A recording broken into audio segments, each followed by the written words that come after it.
Hello, my name is Lorrie. Welcome to my channel. We are quilters.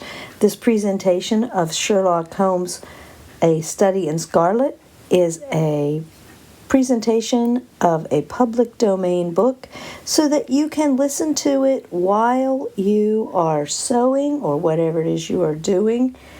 I am reading this book to you so you can work on my sew-along quilt as you listen. Or, if you'd like, you can pick it up at probably any local yard sale and read it yourself. Chapter 6, Tobias Gregson Shows What He Can Do. The papers next day were full of the Brixton mystery, as they termed it. Each had a long account of the affair, and some had leaders up upon it in addition. There was some information in them which was new to me. I still retain in my scrapbook numerous clippings and extracts bearing upon the case. Here is a condensation of a few of them.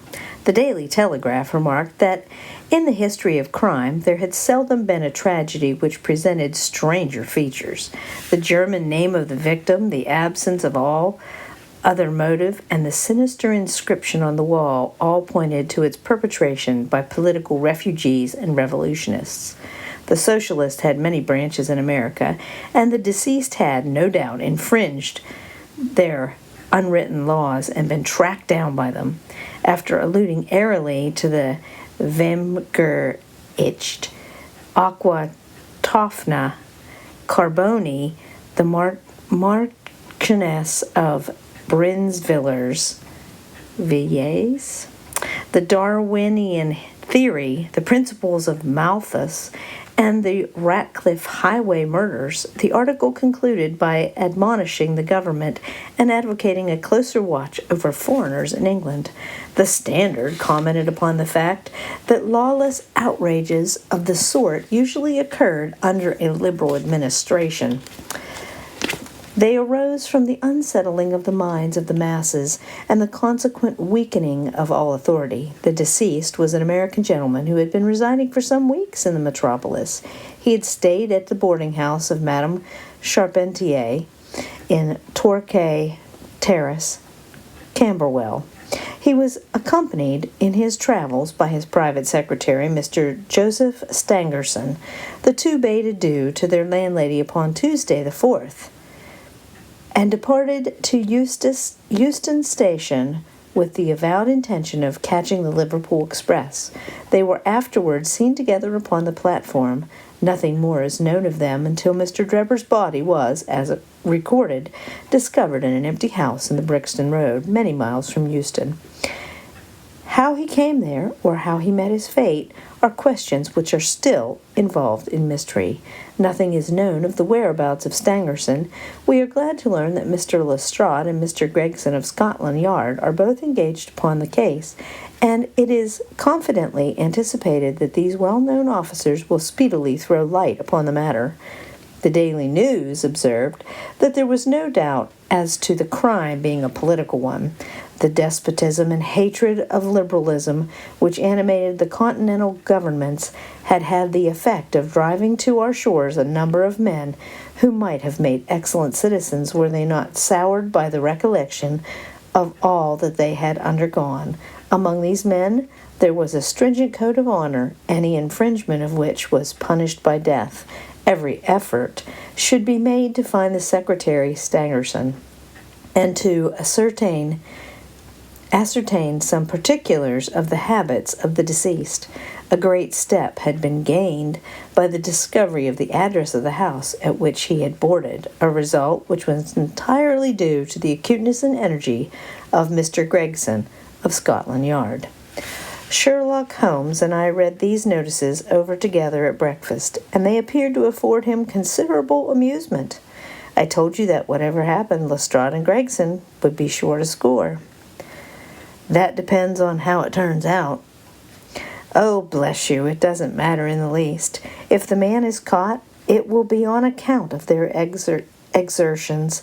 If he escapes, it will be in spite of their exertions. It's heads I win and tails you lose.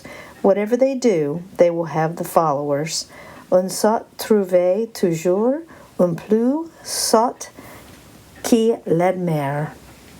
"What on earth is that?" I cried, for at this moment there came the pattering of many steps in the hall and on the stairs, accompanied by audible expressions of disgust upon the part of our landlady.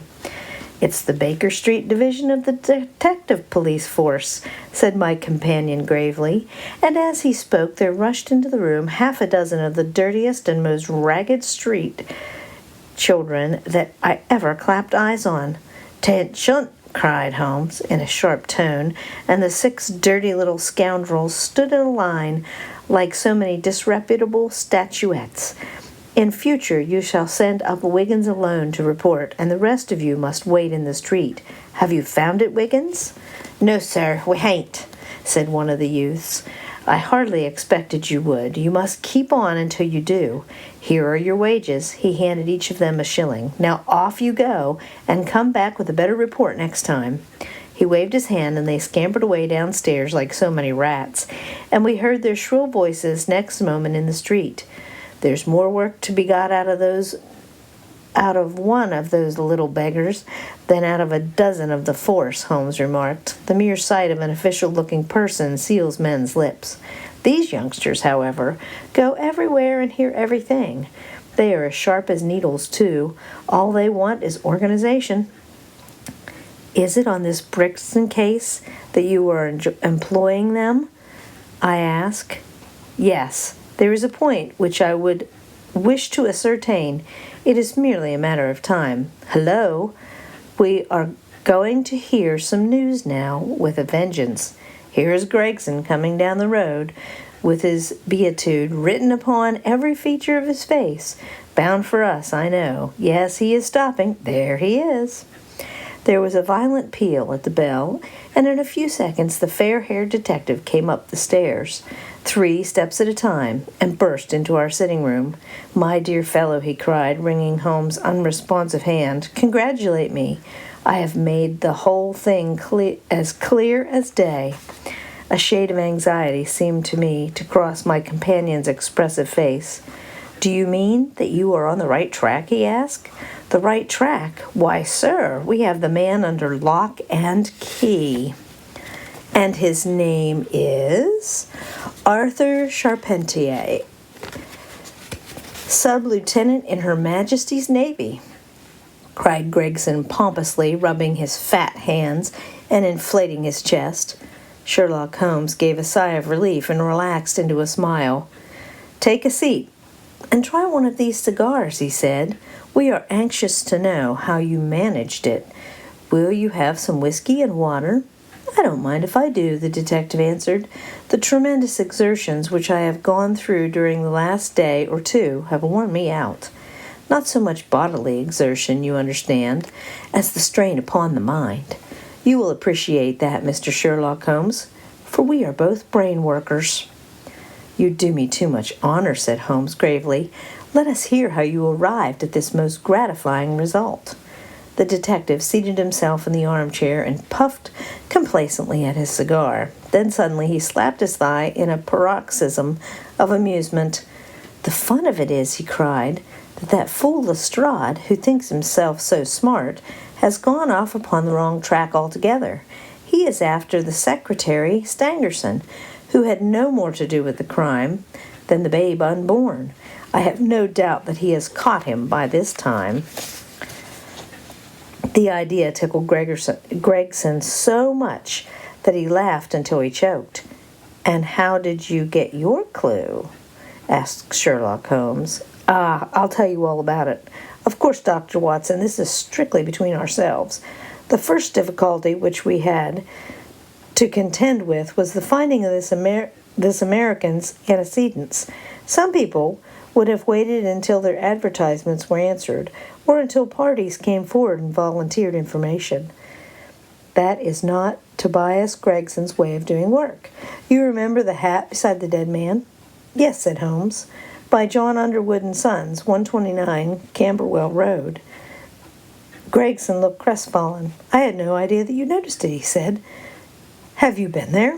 "No." "Ha!" cried Gregson, in a relieved voice. "You should never neglect a chance, however small it may seem." "To a great mind, nothing is little," remarked Holmes sententiously. "Well, I went to Underwood and asked him if he had sold a hat of that size and description. He looked over his books and came on it at once. He had sent the hat to a Mr. Drebber residing at Charpentier's boarding establishment, Torquay Terrace. Thus I got at his address." "Smart, very smart," murmured Sherlock Holmes. "I next called upon Madame Charpentier," continued the detective. "I found her very pale and distressed. Her daughter was in the room, too, an uncommonly fine girl she is, too. She was looking red around the eyes, and her lips trembled as I spoke to her. That didn't escape my notice. I began to smell a rat. You know the feeling, Mr. Sherlock Holmes, when you come upon the right scent, a kind of thrill in your nerves. Have you heard of the mysterious death of your late boarder, Mr. Enoch J. Drebber of Cleveland?" I asked. The mother nodded. She didn't seem able to get out a word. The daughter burst into tears. I felt more than ever that these people knew something of the matter. "At what o'clock did Mr. Drebber leave your house for the train?" I asked. "At 8 o'clock," she said, gulping in her throat to keep down her agitation. "His secretary, Mr. Stangerson, said that there were 2 trains, one at 9:15 and one at 11. He was to catch the first." "And was that the last which you saw of him?" A terrible change came over the woman's face as I asked the question. Her features turned perfectly livid. It was some seconds before she could get out a single word. "Yes." And when it did come, it was in a husky, unnatural voice. There was silence for a moment, and then the daughter spoke in a calm, clear voice. "No good can ever come of falsehood, mother," she said. "Let us be frank with this gentleman. We did see Mr. Drebber again." "God forgive you," said Madame Charpentier, throwing up her hands and sinking back in her chair. "You have murdered your brother." "Arthur would rather that we spoke the truth," the girl answered firmly. "You had best tell me all about it now," I said. "Half confidences are worse than none. Besides, you do not know how much we know of it." "On your head be it, Alice," cried her mother, and then turning to me, "I will tell you all, sir. Do not imagine that my agitation on behalf of my son arises from any fear lest he should have had a hand in this terrible affair. He is utterly innocent of it. My dread is, however, that in your eyes and in the eyes of others he may appear to be compromised. That, however, is surely impossible. His high character, his profession, his antecedents would all forbid it." "Your best way is to make a clean breast of the facts," I answered. "Depending upon it, if your son is innocent, he will be none the worse. Perhaps, Alice, you had better leave us together," she said, and her daughter withdrew. "Now, sir," she continued, "I had no intention of telling you all this, but since my poor daughter has disclosed it, I have no alternative. Having once decided to speak, I will tell you all without omitting any particular." "It is your wisest course," said I. "Mr. Drebber has been with us nearly 3 weeks. He and his secretary, Mr. Stangerson, had been traveling on the continent. I noticed a Copenhagen label upon each of their trunks, showing that they had been their last stopping place. Stangerson was a quiet, reserved man, but his employer, I am sorry to say, was far otherwise. He was coarse in his habits and brutish in his ways. The very night of his arrival he became very much the worse for drink, and indeed, after 12 o'clock in the day, he could hardly ever be said to be sober. His manners towards the maidservants was disgustingly free and familiar. Worst of all, he speedily assumed the same attitude towards my daughter Alice, and spoke to her more than once in a way which, fortunately, she is too innocent to understand. On one occasion he actually seized her in his arms and embraced her, an outrage which caused his own secretary to reproach him for his unmanly conduct. But why did you stand all this?" I asked. "I suppose that you can get rid of your boarders when you wish." Mrs. Carpentier blushed at my pertinent question. "Would to God that I had given him notice on the very day that he came," she said. "But it was a sore temptation. They were paying £1 a day each, £14 a week, and this is the slack season. I am a widow, and my boy in the Navy has cost me much. I grudged to lose the money. I acted for the best." This last was too much, however, and I gave him notice to leave on account of it. That was the reason of his going. "Well?" My heart grew light when I saw him drive away. My son is on leave just now, and I did not tell him anything of all of this, for his temper is violent, and he is passionately fond of his sister. When I closed the door behind them, a load seemed to be lifted from my mind. Alas, in less than an hour, there was a ring at the bell, and I learned that Mr. Drebber had returned. He was much excited and evidently the worse for drink. He forced his way into the room where I was sitting with my daughter and made some incoherent remark about having missed the train. He then turned to Alice, and before my very face proposed to her that she should fly with him. "You are of age," he said, "and there is no law to stop you. I have money enough to spare. Never mind the old girl here. But come along with me now straight away. You shall live like a princess." Poor Alice was so frightened that she shrunk away from him, but he caught her by the wrist and endeavored to draw her towards the door. I screamed, and at that moment my son Arthur came into the room. What happened then I do not know. I heard oaths and the confused sounds of a scuffle. I was too terrified to raise my head. When I did look up, I saw Arthur standing in the doorway laughing with a stick in his hand. "I don't think that fine fellow will trouble us again," he said. "I will just go after him and see what he does with himself." With those words, he took his hat and started off down the street. The next morning we heard of Mr. Drebber's mysterious death. This statement came from Mrs. Charpentier's lips with many gasps and pauses. At times she spoke so low I could hardly catch the words. I made shorthand notes of all that she said, however, so that there should be no possibility of a mistake.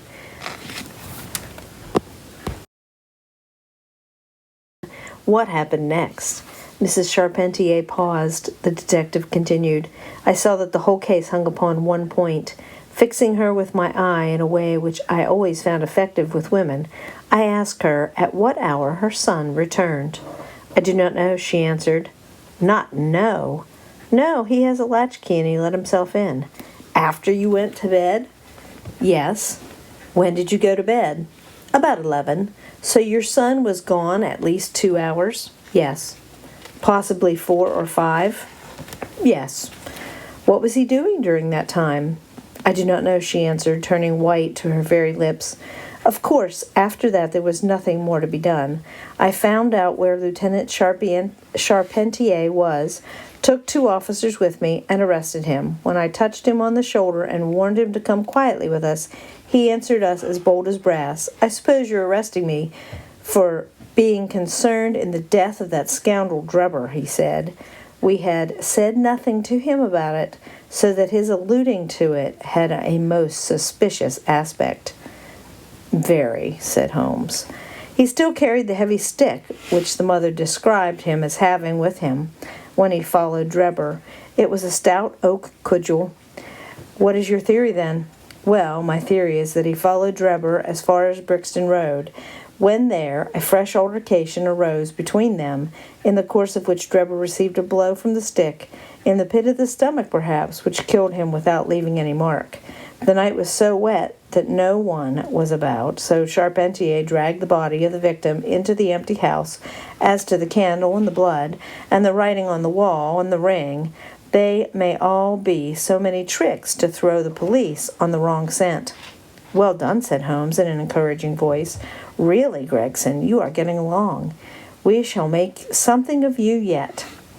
I flatter myself that I've managed it rather neatly, the detective answered proudly. The young man volunteered a statement in which he said that after following Drebber some time, the latter perceived him and took a cab in order to get away from him. On his way home, he met an old shipmate and took a long walk with him. On being asked where this old shipmate lived, he was unable to give any satisfactory reply. I think the whole case fits together uncommonly well. What amuses me is to think of Lestrade, who has started off upon the wrong scent. I am afraid he won't make much of it. Why, by Jove, here's the very man himself. It was indeed Lestrade who had ascended the stairs while we were talking, and who now entered the room. The assurance and jauntiness which generally marked his demeanor and dress were, however, wanting. His face was disturbed and troubled, while his clothes were disarranged and untidy. He had evidently come with the intention of consulting with Sherlock Holmes, for on perceiving his colleague he appeared to be embarrassed and put out. He stood in the center of the room, fumbling nervously with his hat and uncertain what to do. "This is a most extraordinary case," he said at last, "a most incomprehensible affair." "Ah, you find it so, Mr. Lestrade," cried Gregson triumphantly. "I thought you would come to that conclusion. Have you managed to find the secretary, Mr. Joseph Stangerson?" "The secretary, Mr. Joseph Stangerson," said Lestrade gravely, "was murdered at Halliday's private hotel about 6 o'clock this morning."